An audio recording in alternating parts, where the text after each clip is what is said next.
ડુંગરવાડીમાં એ અક્કલકોટની અંદર બધા ભક્તો જોઈ આવેલા અને સદગુરુને પ્રાર્થના કરી આવેલા.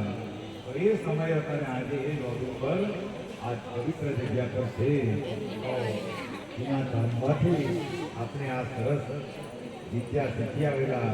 તો એ ધામના સમર્થ એવા સાધુ સમર્થને પણ આપણે યાદ કરી લે. એવું કહેવાય કે સ્વામી સમર્થ એની વાતો કોઈ પર આપણે બધા સત્સંગની અંદર કરીશું.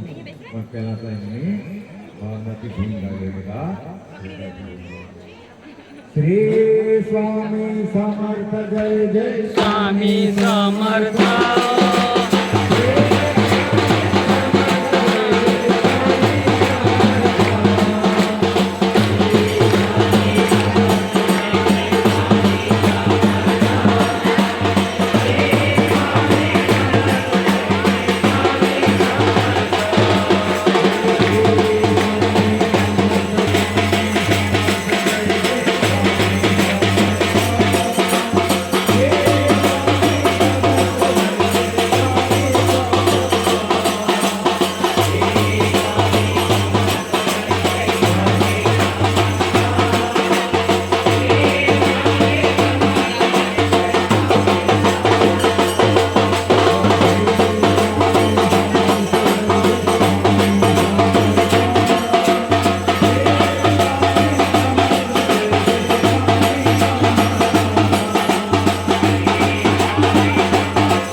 આરતીનો સમય થઈ ગયેલો છે, હવે કીર્તન બંધ કરીએ. પણ એ ભાઈ શૂટિંગ ઉતારતો હતો મુંબઈમાં અને એમ કહ્યું કે ચલને તો બહુ મજા આતા, ચલને તો. અને એમ કરતા કરતા આરતી 7:15 વાગે થાય, એમ કરતા કરતા 7:45 વાગ્યા. એટલે અમે પછી ભાનમાં આવીને, કારણ કે બધા અનેક સ્ટેટોમાંથી આવેલા બધા તલ્લીન થઈ ગયેલા ધૂનની અંદર, અને 7:45 વાગ્યા અમે પાછા જવા ગયા કે હવે બંધ કરી નાખ્યો અમે. પણ એટલી વારમાં અંદરથી એક યુવાન કીર્તન કરતાલ લઈને નીકળ્યો તો મંદિરમાંથી, અને મંદિર તો બંધ કરી દે આરતીનો સમય એટલે એ બંધ કરી દે, પણ અંદરથી કરતાલ લઈને નીકળ્યો અને એમ કહ્યું બધા ભક્તોને, આ બધા એના સાક્ષી છે કે જરાક વાર ચાલુ કરો. અને એ કરતાલ લઈને પાછા લાગ્યા તો તે દિવસની આરતી 7:15 જગ્યાએ 8 વાગે થઈ. સદગુરુ અને ભગવાન ભક્તોનો ભાવ જોઈને એનો નિયમ પણ બદલી નાખે. કારણ કે બાબા કહેતા કે મેં ભક્તોના વશમાં છે, ભક્તોની ખુશી મારી ખુશી. એટલે આપણે બધાએ આજે પ્રેમથી એ સ્વામી સમર્થની ધૂન